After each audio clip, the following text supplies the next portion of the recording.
Welcome to the Research Works podcast, brought to you in association with Curtin University and the Healthy Strides Foundation. Your hosts are Dr. Dana Poole and Dr. Ashley Thornton, and together we will interview world-leading researchers in the area of child health to support your practice in being more evidence-based. The team at the Research Works podcast acknowledges the traditional custodians of the land and waters on which we live and work. We pay our respects to all First Nations peoples, elders past and present, and would like to acknowledge the traditional custodians of the land on which we record this podcast each week, the Whadjuk people of the Noongar Nation. We recognise their continued connection to this beautiful budja we call home.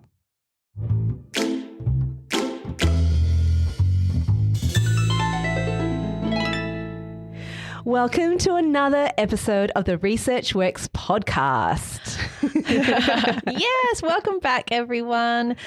Today we have a special guest, a guest who has actually co-hosted the show with us before. She has indeed. She's looking very excited to be on the other side of this. So I think we can officially call her friend of the show, yes. Dr. Corrin Walmsley. Hello. Definitely a friend of the show. Yeah. Welcome. So Corrin is here to talk to us today about the body of work that actually formed her PhD, which was on investigating the use of wearable sensors to measure upper limb range of movement in young children with cerebral palsy. It's a topic that we know a lot of occupational therapists and physiotherapists will be really interested in. So we're really looking forward to unpacking that all with Corrin today. Yeah, thank you so much for having me. I'm excited. That is good. Hey, when you joined the show last year, I do just want to do a bit of a side note that you came in. It was so brilliant that you did the interview, and Ash was on maternity leave. And she only had like 2 episodes that she was on maternity leave for, then she was back. So it just shows how incredible you are, Ash. That's pretty impressive. Oh, and I had incredible people like Corrin to help fill in the gaps. See, so there you go. Hard shoes to fill, Ash. No, not at all. Well, why don't we tell our listeners a little bit more about Corrin? Indeed. They've probably heard her beautiful voice before, but Corrin is an occupational therapist and embarked on a PhD investigating the use of wearable sensors to measure upper limb range of motion in young children with cerebral palsy. Corrin has since presented her work nationally and internationally, which is so impressive, and has also worked as an occupational therapist in a research capacity on several national research trials which have been run through Perth Children's Hospital. These include the Rehabilitation Early for Congenital Hemiplegia or REACH trial, hand-arm bimanual intensive training including locomotor extremity or habital, and discovering the sense of touch. Corrin now works in a clinical research capacity at the Healthy Strides Foundation, where she continues to build her interest in upper limb rehabilitation and assessment, early intervention, and the uptake of technology to improve the outcomes of children with neurological disorders. Well said. Very impressive, Corrin, and lots of really big words in there. Like I would say all the trial names, you did really good. I always get those. So unfair. You did well. There's a reason why I put them under yours. You're a very good reader, and I'm so glad that you do those because there's so much involved in that. And it's just really cool, Corrin, that you've been able to join the team at Healthy Strides, working clinically and really starting to embed all of those research skills. And, I love clinical research, so it's brilliant seeing you do that work as well. Yeah, no, it's great to be here, and great to tell the story of a PhD. Yes. Quite the story it is. It is quite a story. Before we get stuck into the PhD though, Corrin, we like, as you know, to ask a little icebreaker question. Sure. And, we know you quite well, but I feel like this question is going to help us understand you a little bit more. Okay. The question is, what is the weirdest thing in your fridge? The weirdest right now thing in my fridge. Okay. Ooh, okay. I am going to say chocolate. Chocolate does not belong in the fridge. I'm glad you acknowledged that. Agreed. There's definitely some in there at the moment. Yeah, that's really disappointing. Yeah, that is disappointing. I know. It just turns white. It's like it's not the the taste same. isn't the same. Yeah, and it's too hard. I know. Yeah. You've got to really bite it from the side of your mouth. Yeah. And coming into winter, take it out. Doesn't need to be in there. No, it doesn't. At all. I am not for that. No. So that would be probably the randomest thing at the moment. Someone in your house needs a good talking to. Oh, yeah, 100%. Good. Yeah. Good. Yeah. I love how she's not like saying that it's her. Yeah. We'll just blame these anonymous people. Yeah. Okay, so weirdest thing in my fridge, there's a few shame things, like, you know, the salad bag that you buy that somehow disappeared, but it didn't disappear, it just shrunk because, you know, it fermented in the bag itself. So there's probably at least one of them in the bottom of the fridge. Yeah. And the other thing that I have that's a little bit strange, it comes in and out, is soy sauce. Like, I'm not sure. So, like, I'm Asian, so soy sauce belongs in the pantry. That's just the way it always has been. But a lot of them say keep refrigerated. So you're like, oh, should I keep it refrigerated? So I put it in there, but then I'm like, no, it shouldn't. So then it comes back out again. So I think at the moment, soy sauce is in the fridge. I'm just not sure it belongs there. No. Yeah. I'm with you on that. Yeah. I feel that we've got consensus here on things that do and do not belong in the fridge. What's in your fridge, Ash? Okay. Well, I feel like I can give two answers. One that is along the lines of what both of you have said, and that is tomato sauce or ketchup and tomato sauce are different things, aren't they? No, they're the same thing. They are? Yeah, they're the same. Okay, well, that's good because sometimes it's labelled tomato sauce, sometimes it's labelled ketchup. Is really showing my Aussie some sauce. But regardless, sauce. regardless, it does not belong in the fridge. Yeah, I agree with that. And it's in my fridge, which I'm not okay with. I thought they belonged in the fridge because I've got in the fridge and I'm okay with it, but I don't know now. Mine's but if definitely it's hot food and you're putting a cold thing on it, isn't it meant to be cold? I don't know now. I don't know. Oh gosh. I don't believe that it is. Yeah.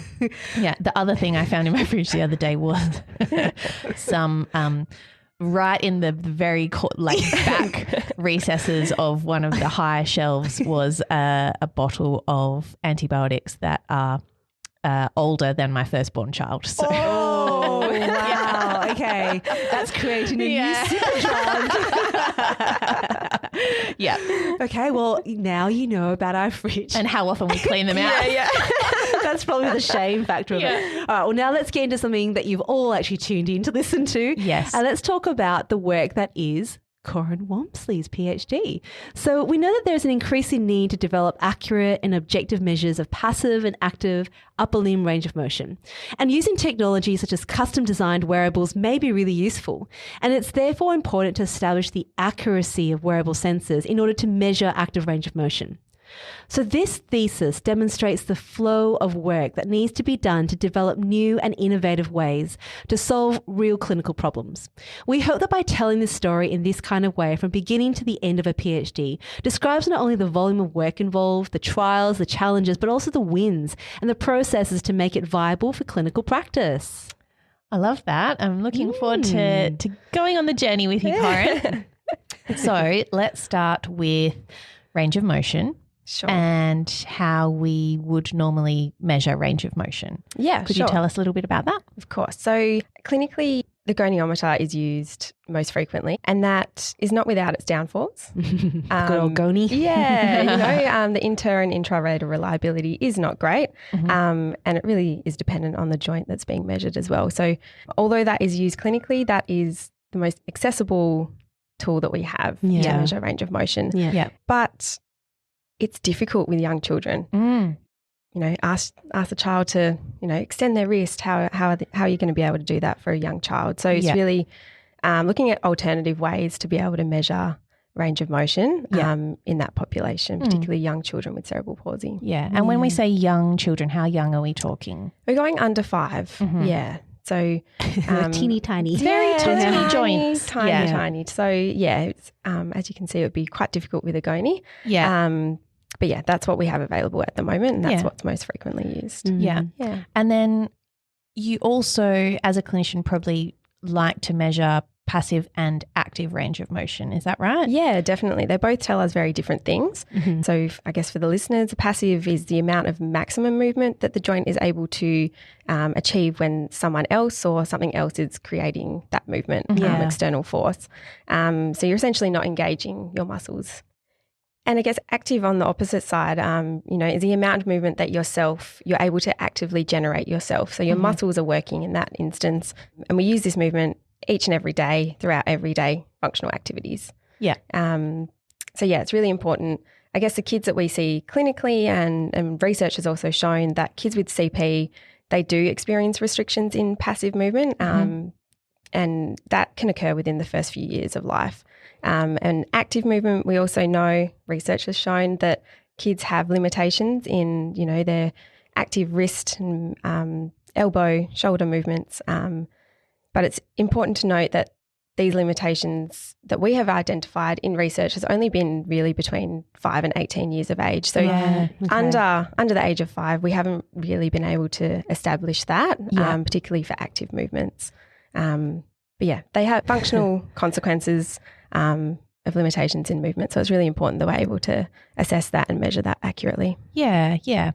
And can you talk to us a little bit about, I think we kind of intuitively know why it's important that our measurement is accurate, but maybe you could, for the listeners, just explain to us explicitly kind of why we do need to measure things like range of motion as accurately as possible. Yeah, so I guess for these kids, they're receiving intervention from a very, very early age, and that's what early intervention is all about. You want to try and intervene as early to minimise the long-term limitations. So you're wanting the measurement to be as accurate as possible so that you're able to track that over time. Yeah. As they're growing, you're able to see if there's changes in their range of motion, if that has functional consequences, and really, be able to determine the efficacy of treatment as well. A lot of our kids are receiving treatment.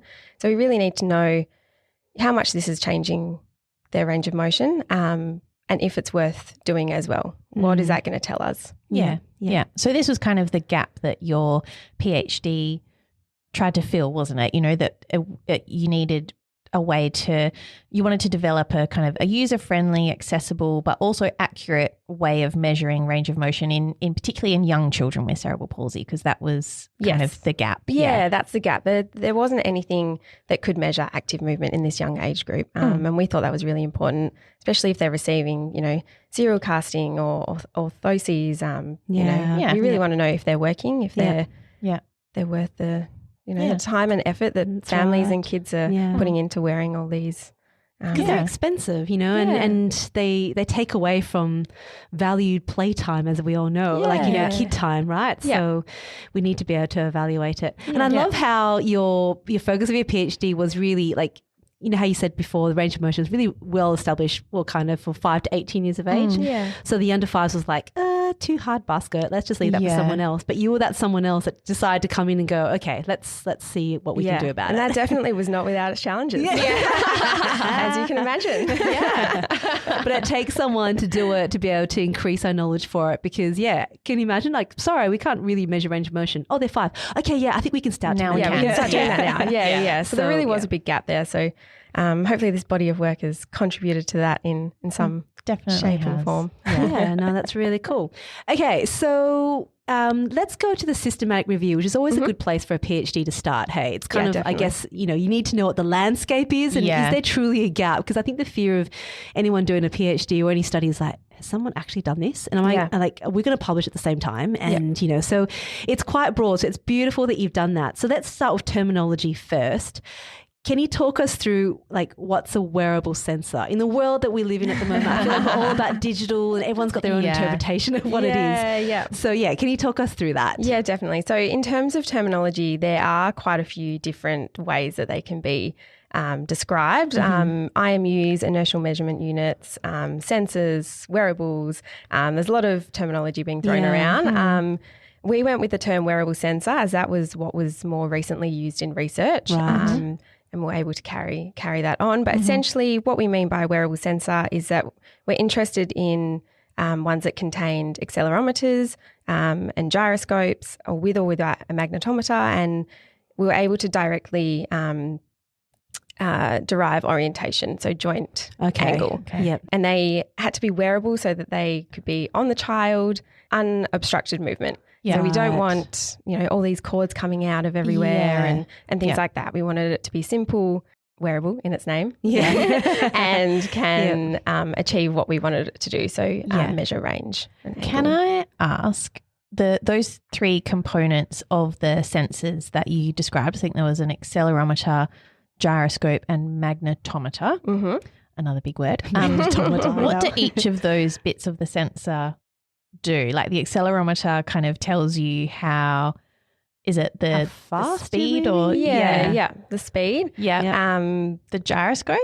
Is that more like about just positioning, like it's all about the axis and Is it stuff, the isn't it? XYZ coordinates? Yeah, I see kind of that. thing? Like on the actigraph, for example, they've always got XYZ. I'm Yeah. like, oh, there's just different orientations of it. Yeah. All right. So, in terms of what is actually available, what was what was out there? What was out there? Yeah. There is a lot out there. There's a lot of different options. There's commercial brands, which are well known, and also, custom made wearable sensors, which is essentially the route that we ended up going down. Okay. But there are lots out there. It's just whether they fit your criteria of what you need when you're collecting your data and what you need in clinical practice. So there are a lot of commercial and custom designed wearable sensors out there, lots and lots on the market. Okay. We, I think, screened over 2,000 articles for this systematic review. So as you can imagine, that took a lot of time and effort. Yes.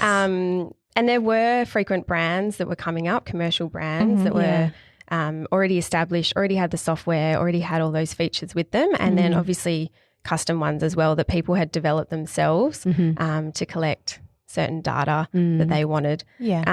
But I guess in terms of, the differences between them, we really found that they were all different sizes and weight. Yeah. So if they're heavy on your arm, especially for a child, you're not going to ask them to lift their arm when it's got a big heavy sensor on. And the size plays an important role in that as well, being able to move without being obstructed. Yeah, of course. So there wasn't really anything that we found that was small enough that fit our criteria for the work that we wanted to do. Yeah. So that was kind of, one of the main findings. The wearable sensors were also predominantly used in adult populations, which was, I guess, surprising and not surprising in itself. Yeah. There was only one study that actually used it with children. Oh, so, out of all the articles that we screened, there was, just one. So that, I guess, shows the niche area that it was and an underused area. So that was children under, just one study in children like 0 to 18? Yeah. Wow. Yeah. So not even So not the even the specific age age group group that we that we were were looking looking at, just at. all children. Yeah. So isn't that interesting though? Like the fact that you do a systematic review, then you find that there's just such a need, isn't there? Yeah.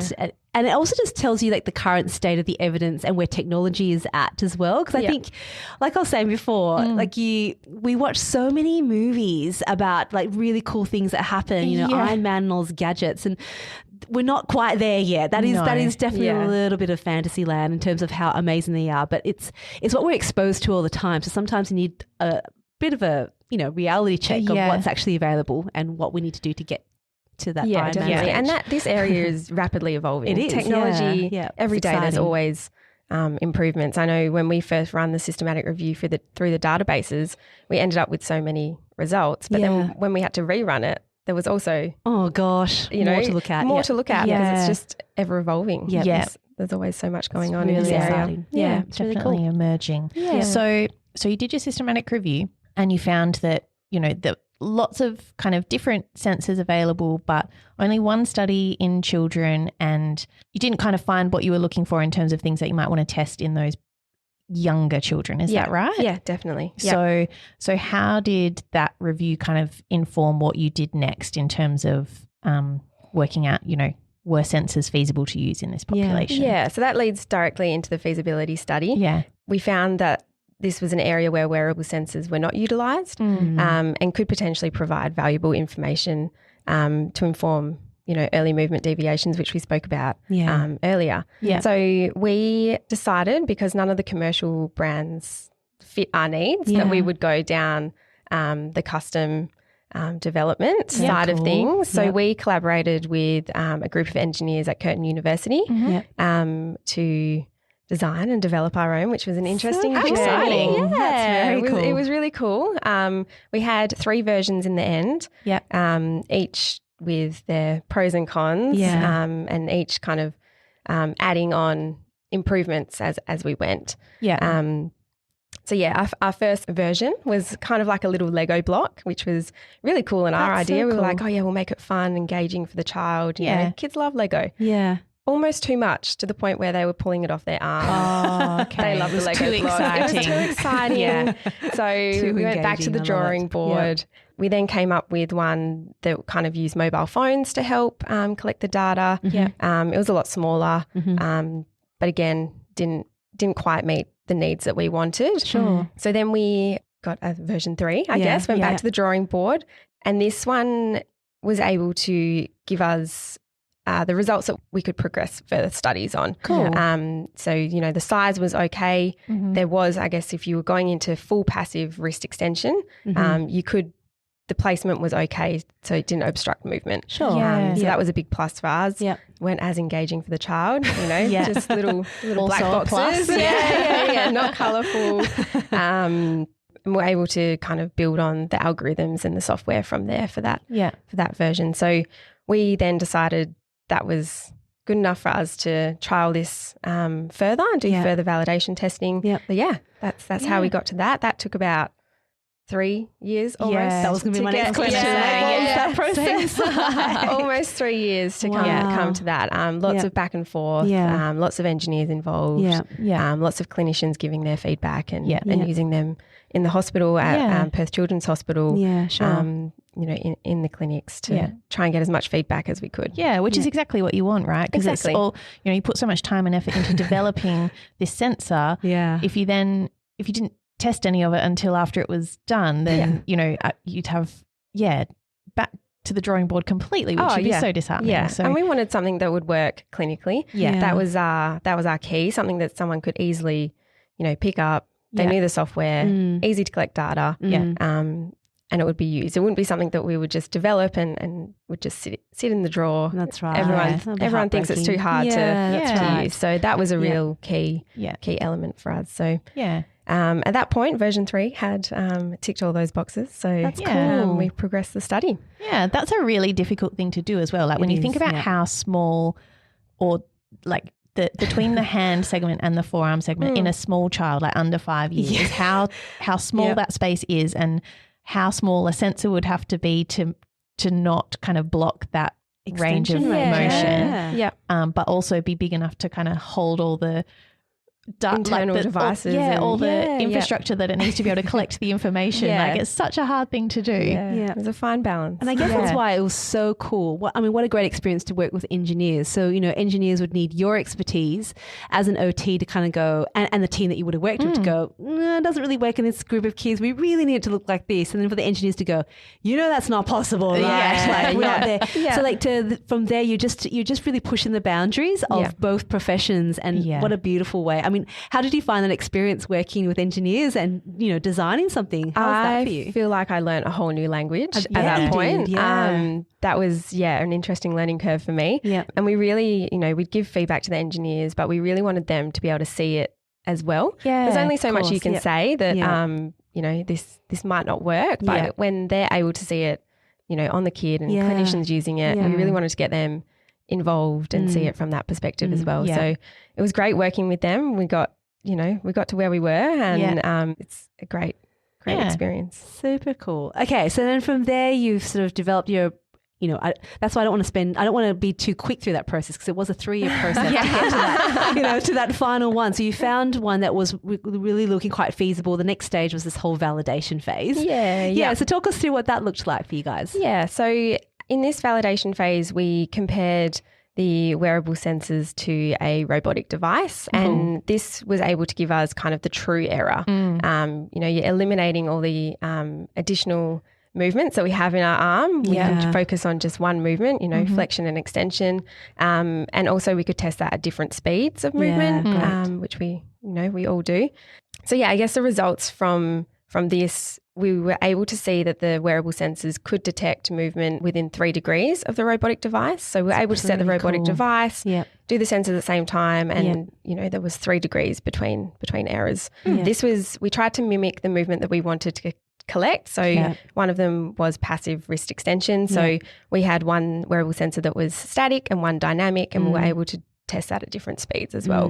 Which is so important from a spasticity perspective and being able with to the speed. So it's great that you thought through all of that. Can I just say, as a physiotherapist, we do tend to separate the body, don't we? Unfortunately, we do tend to do this. We've spoken about this before, but I guess in terms of like the degree of error, which is actually pretty good when you consider, like, I know for the lower limb in particular, when we tend to eyeball, like the degree of error is huge. Yeah. You know, you can get it wrong by 10 to 15 degrees, but the Yeah. difference of 10 to 15 degrees, even in like an ankle joint, makes all the difference for, Yeah. you know, did botulinum toxin work in that range of motion? Yeah. You know, was the surgery effective? Was the serial casting of 4 weeks even effective? So it makes a difference. So 3 degrees is That was pretty good. We were pretty cool. happy with that result. Yeah. And so I guess from that perspective, we tested it at different speeds. We'd, done experiments that kind of mimicked passive and active movement. So we were quite happy with those results and able to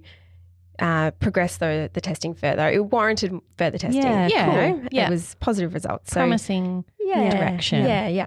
It's a cool process. Yeah. So from there, Corrin, you kind of moved into what we might call the interchangeability phase of your work. So do you want to kind of explain to us the trials that your study was embedded in and how what you were doing kind of fit into those trials? Yeah, sure. So my PhD was embedded in the infant wrist hand orthoses trial and the minimising impairment trial, which looked at the effectiveness of orthoses for kids with cerebral palsy, specific to the wrist. Yeah. So their main outcome was wrist extension. So we really needed something that could measure this accurately to determine whether the wrist orthoses were working. Yeah. So that was kind of what all that was bedded in. And I know Simon Garbellini touched on that previously in the episode. So it was embedded in those trials. So it was used, the sensors were used Australia-wide, which was very exciting. Yeah. So clinicians all around different hospitals, different centres were able to use them and collect the data for the IWAT and the minimising impairment trial. Yeah. Amazing. And so how did that work in terms of data collection? So were they just using the sensors or were they taking other measures of range of motion as well? Yeah, so the sensors and the goniometer were used at the same time. Yep. Obviously, they have different placements and different areas where you're measuring. But that was the comparison. We wanted to compare it to what was clinically used. Yeah. To see what the error against the goniometer is. Yeah. And like Dana has suggested, the goniometer can have 10 to 15 degrees of error. So there's caution when you're comparing those two as well. Yeah, of course. Yeah. And logistically, how long does it kind of take? Like the goniometer, I imagine, is relatively quick to kind of get set up and measure. Compared to that, how did it go with the sensors? Yeah, I guess the time-wise is quite variable. Yeah. It depends on the compliance of the child and all those kind of variables. But, on the day, maybe 15, 20 minutes. It really depends on, and again, the functionality of the sensors. We all know technology, has its ups and downs. Days that it doesn't want to work, days that it does, as we are all aware. So, I would say all up, maybe around 15 minutes. Okay. Yeah. So, additional time, but but not. I mean, we're not talking. We're not an talking hour. hours. No. No, we would not get a child to sit there for that long. And so, what did you find at the end of that process, where the sensors were embedded within the trials, and you were collecting data alongside the goniometer data? What did you find? Yeah. So, I guess here. I'll just clarify, the minimising impairment trial was children over 5, so 5 to 18, and the IWAT trial was younger, under 5. Okay. So we found that there was really good agreement between the wearable sensors and the goniometer for measurement of passive wrist extension for children in the older age group. Okay. Yeah. That suggests that you could use wearable sensors in that setting. Yeah. Comparable results to the goniometer. Yep. Cool. Younger children, however, much more challenging. So there was poorer agreement and wider confidence intervals for the younger children. And, it's difficult to determine, where those kind of errors are coming from, but it's factors related to the child, to the therapist and to the device. So there's lots of sources of error in that. And I guess delving a little bit further into that, the child has a lot of subcutaneous tissue around those ages. Yeah. Particularly around that delicious little wrist joint. Nice and chubby. So finding the right line marks and subcutaneous tissue, you have movement of the sensor with the skin when you're moving the skin, and obviously compliance. There's only so much you can do on the day. whether the child wants to cooperate or not. Yeah. I guess that highlights, when you're using this kind of technology, it just reinforces that it doesn't replace, expertise as well. Technologies to enhance what it is that we do and to make it more accurate. But you really need that clinician to know those anatomical landmarks underneath all that subcutaneous tissue. Yeah, definitely. Yeah. So, and how to bribe. How to bribe. That's the key skill. Yeah, key skill. Do whatever it takes. Anything. Okay, so now how did this inform your next phase of the PhD? Sure. So this is where it starts to get a little bit interesting. I do like interesting. So because they didn't work as well as we had hoped with the younger children with cerebral palsy, we decided that the applicability wasn't warranted further testing at that point. So we kind of, for the next study, we forgoed the sensors completely. So that's not to say that, we've wiped wearable sensors off completely. It just means that we need more research in that area. And that was beyond my work of PhD by that point, several years in. It was... Then the next study, we just looked at 3D motion analysis, so we didn't use the sensors.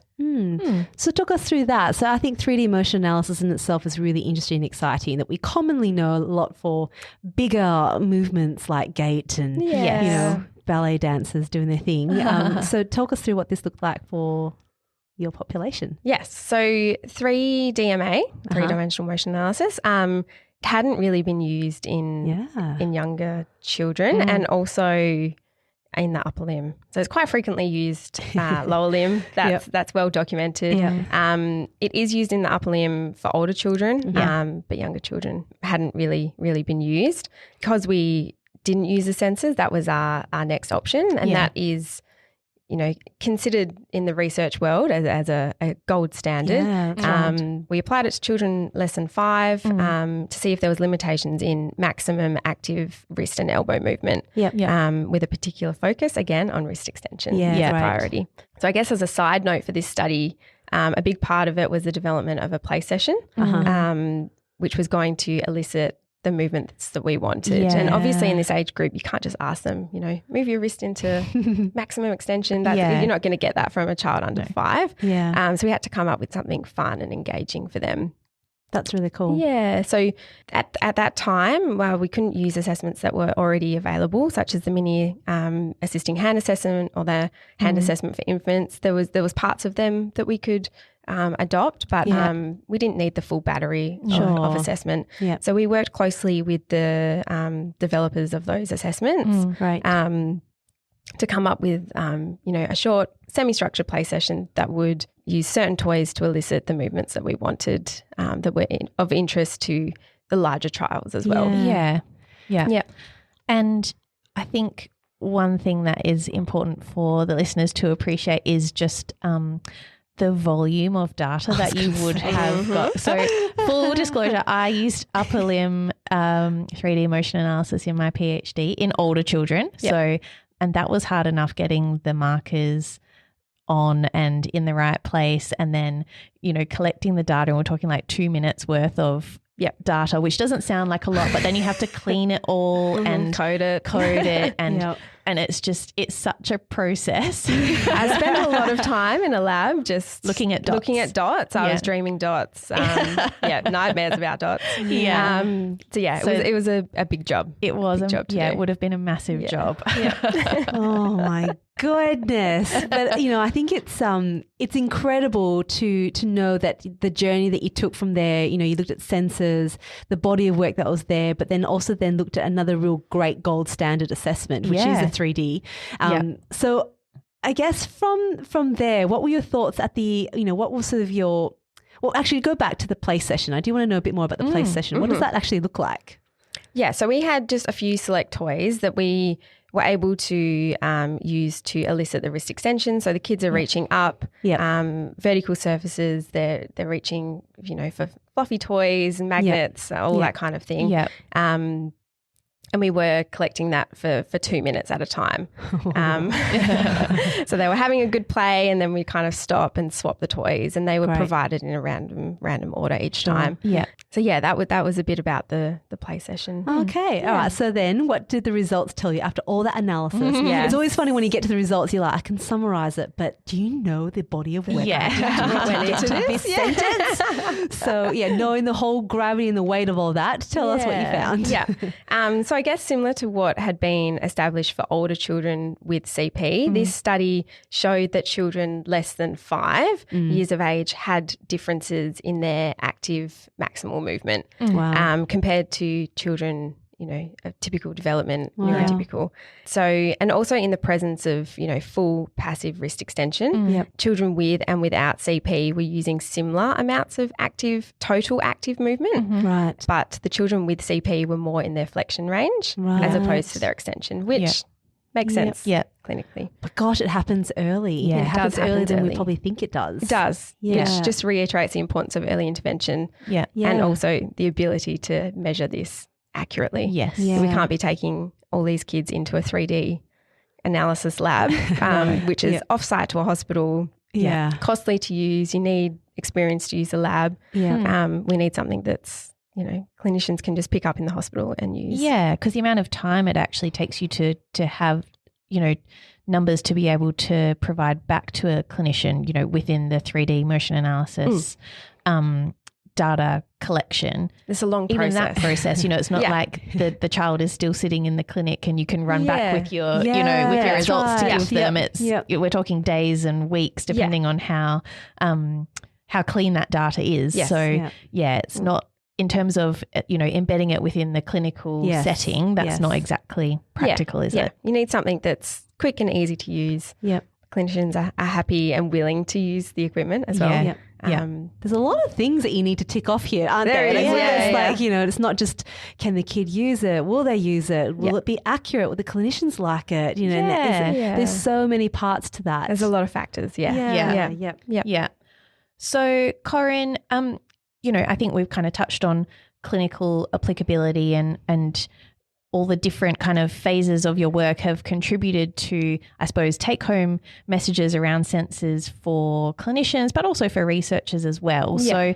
So could you talk to us a bit about, what you think the clinical applicability of your work is? Yes, sure. So I think, the wearable sensors have potential to be used clinically, but at the moment, and particularly for this population and age group, we just need more research, more development, more time spent on this for it to be accurate and user-friendly. So we just need more time, and this is ongoing at Perth Children's Hospital, and the engineers, they're continually to work on that and find solutions. A big thing to take out of it is just caution when using or when looking to invest in wearable sensors to use clinically and in a research environment. There is a lot more to it. It's not just a device that you can pick up and just use straight away most of the time. There's a lot of factors, in terms of, software algorithms and the placement of the wearable sensors, the software and the population as well. A lot of the time, if there's a device that's great, looks great, let's use it. But particularly in the young children, they haven't been used, so we don't know how they're going to work, if they're accurate. So there's a lot of factors to kind of think about in that situation. And also with our kids, that we see clinically, children with cerebral palsy have a lot of different movement patterns. And using the wearable sensors that are maybe commercial, they might not have been tried with kids with different movement patterns and different diagnoses. So it's just important to remember, have those things in your brain before maybe, purchasing. Before embarking on using them.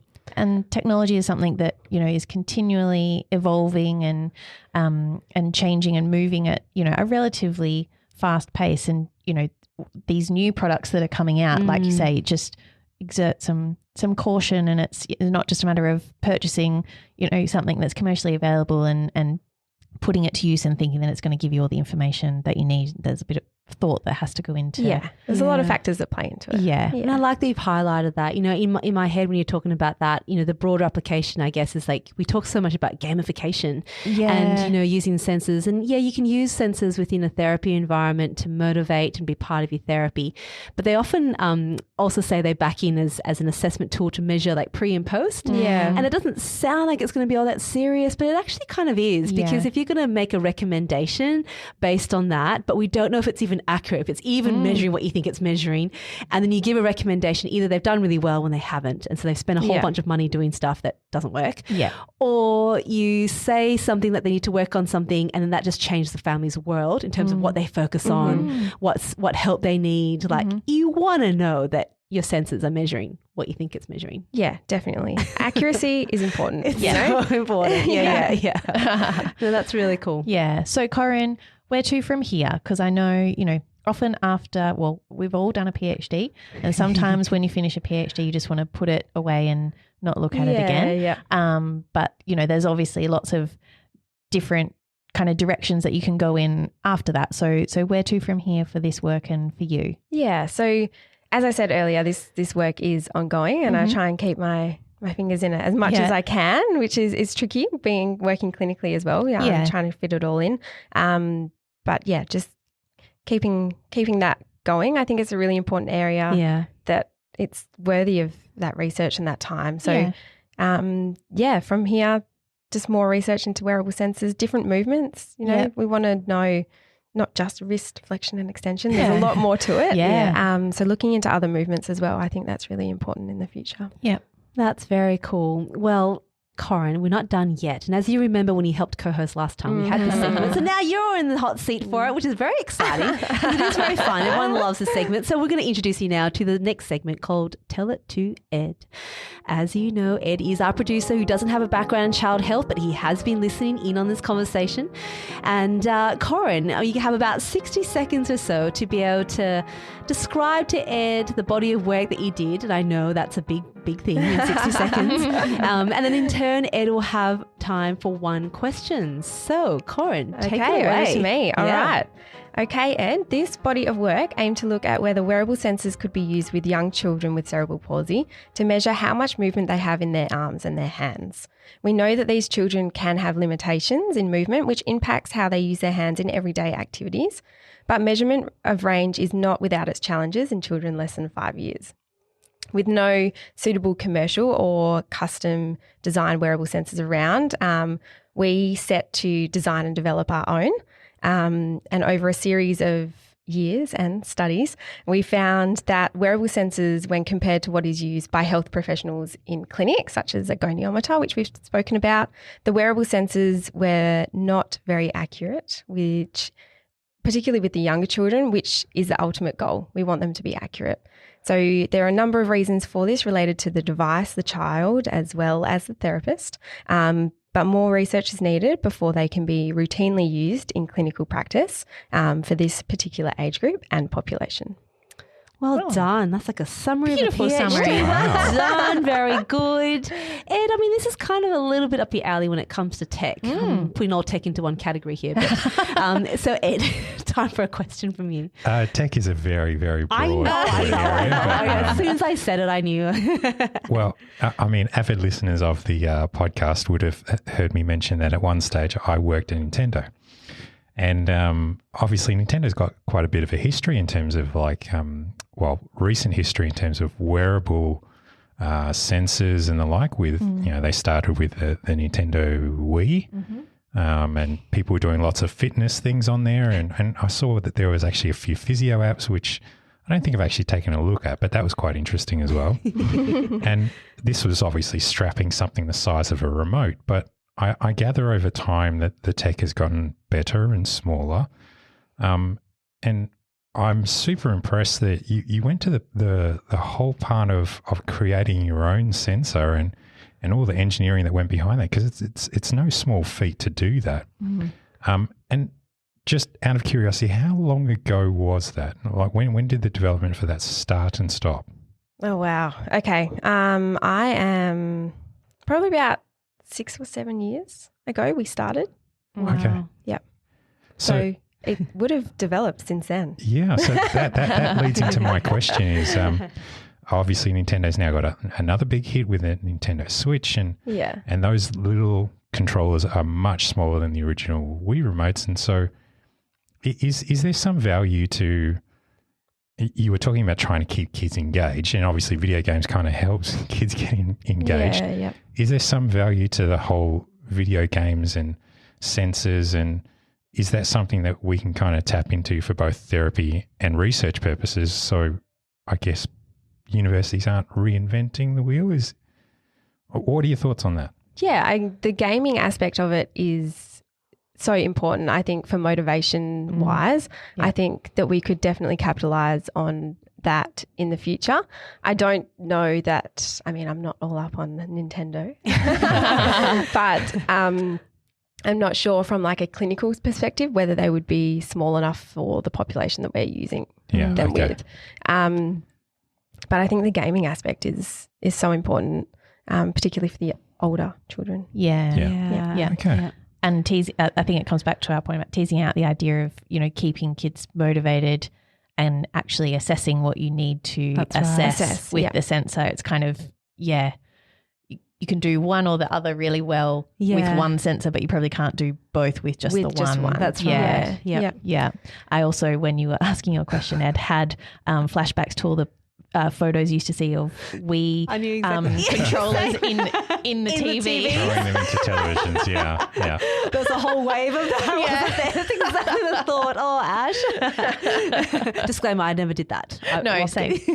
So we spoke with Dr. David Hobbs quite some time ago, and he talked about gamification, and obviously that's in therapy services, but can you gamify the collection of data? Is that a thing? I think there's definitely potential to do that. Gosh, it's a good idea. I know they try to do a bit of that, like with some of the robotic devices. Like they'll have the screens that the kids can look at, and there's kind of a game embedded into it to help them collect the range of motion information that they want to collect from those devices. So I'm sure that's something, says the person with no tech experience whatsoever, surely that kind of model could be implemented in that to collect range. It's such an exciting area, isn't it? It's probably already, I'm sure there's someone's making some kind of headway with that. There'll be someone out there. Well, congratulations, Corrin, on this huge amount of work that you did, and to push the area forward. And everything that we do as researchers just builds upon each other's work, and that's the whole point. And so huge congratulations. It took a lot of grit and perseverance. So well done. So to all of our listeners, remember you can get access to all the notes that we spoke about today, as well as access to the paper, particularly the systematic review on researchworks.net. And remember, there's a form there that you can fill out as well if you want to keep this as a record of part of your CPD. But for now, we say goodbye once again, and we look forward to speaking to you all again next week. But thank you, Corrin. Thank you. Thank you so much for having me. Thanks for coming back. All right, we'll talk to you all again next time. Bye. Bye.